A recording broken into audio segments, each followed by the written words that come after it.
Hello, greetings from snowy Anderson, Indiana. At least that's what we're experiencing today as I sit down to work on week 13 of this course. I hope you are well. I hope you are keeping your head above water and finding some joyful purpose in this course.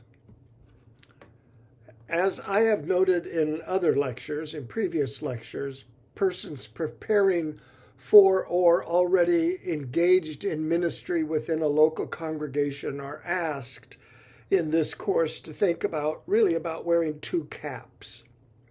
Similar in their connectivity, clearly tightly related to each other, but quite different in one sense in their ends. Or we might say in their focus. One cap or focus is the consideration of your own journey, your own formation, the formation of you as a follower of Jesus, your own spiritual disciplines, your own practices that you engage in that feed you and nourish you and keep you emotionally and spiritually healthy.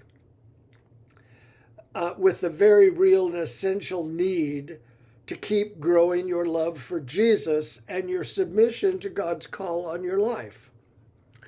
The other cap is your role as a leader in a gathering of the people of God, a congregation, whatever particular kind of group you're responsible for, you have a responsibility for their spiritual formation. In your submission to the call of God on your life, you invite them into submitting to the call of God on their individual lives, but also the life of God in community. Carry immense responsibility in such regard, and it's a significant challenge to build up the family of God.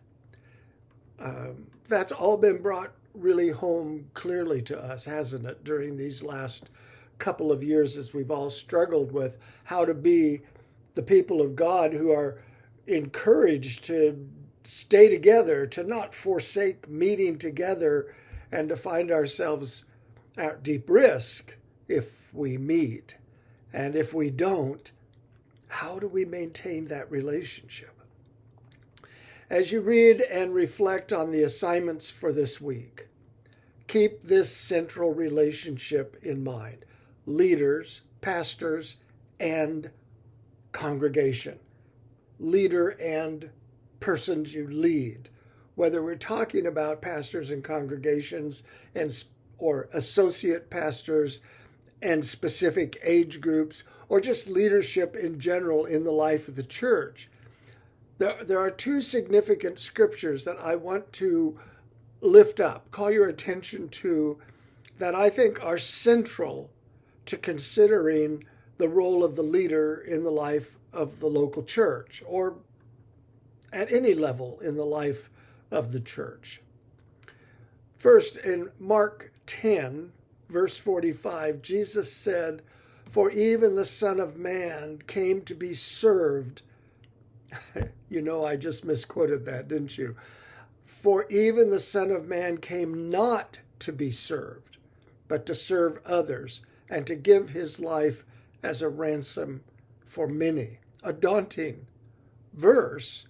These are the words of Jesus as he thought about his own life and the disciples, his little congregation of folks that we call disciples or apostles.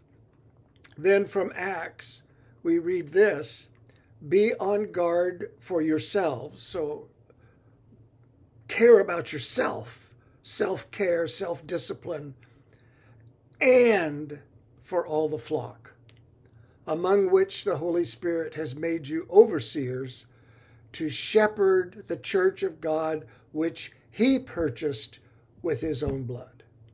Acts 20:28. So these are the two caps. On the one hand, care for yourself and care for your congregation, but with both the same responsibilities of growing in favor with God. And then one non-scriptural one, but I think finally is kind of scriptural. Ravi Zacharias said, "I could see humility and discipline as the twin realities brought into young ministers' lives. The future would be very bright if that happened. If we lose humility and discipline," he wrote, "we will end up being professionals at what we are doing, where appearances will become more important than substance."